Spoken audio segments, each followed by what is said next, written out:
Hello, you lovely people. This is me, the Bombay Chef Varun Inamdar, and welcome to Rajshri Food. Today's produce is broccoli. What I'm going to show you is a very quick, simple, easy, but trust me, a stunning, warming recipe called crispy broccoli. Let's begin. Let's begin with cutting a broccoli. First things first, the stalk goes off, and then we cut these into florets. Now, there are two ways you can cut the florets. One is you can leave the entire stem like so. Otherwise, you cut it into little floret.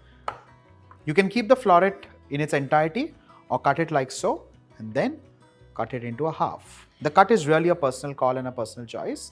I like it this size. Let's cut these similarly. The next step is to keep this in cold water to ensure that there are no guests peeping out of the broccoli. These little pieces of stock can of course make a wonderful vegetable stock, or you can also cut these into little strips, stir fry these, or make this into a little sabzi. For now, let's concentrate on crispy broccoli. Well, this is done and ready. Let's dip this in cold water.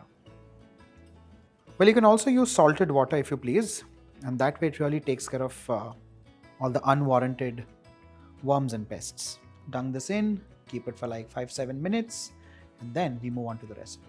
Let's keep this aside and move on to the batter.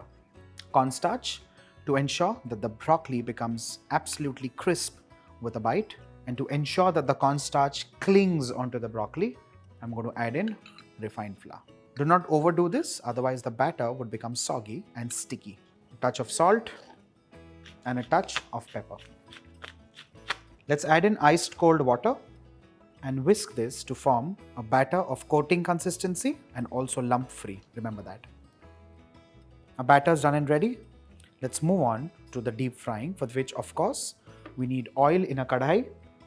The next step is to take these florets on a tissue paper or a kitchen towel. Dab these, ensure they become nice and dry.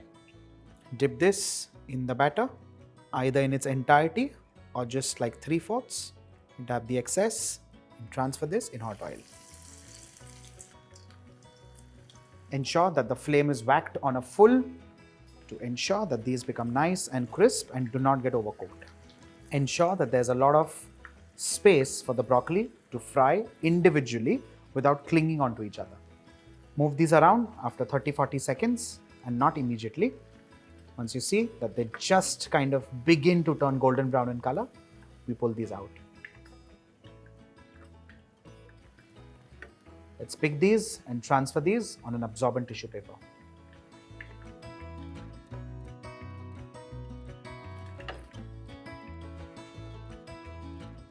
Broccoli is crisp, fried and ready.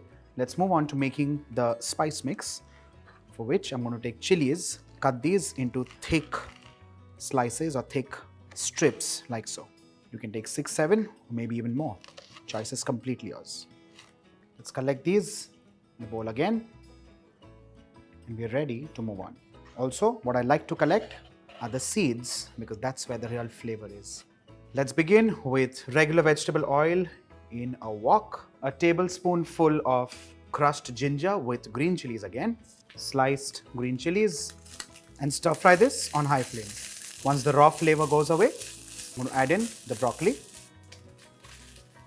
A quick splash of light soy sauce, not too much, you do not want the broccoli to turn soggy, and toss this well.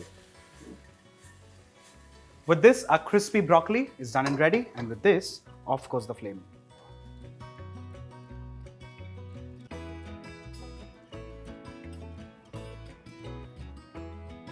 And finally, a generous sprinkling of spring greens. Make this for your family, make this for your friends, and see how they smile back at you. Make this while the broccoli is still in season, fresh and screaming for attention.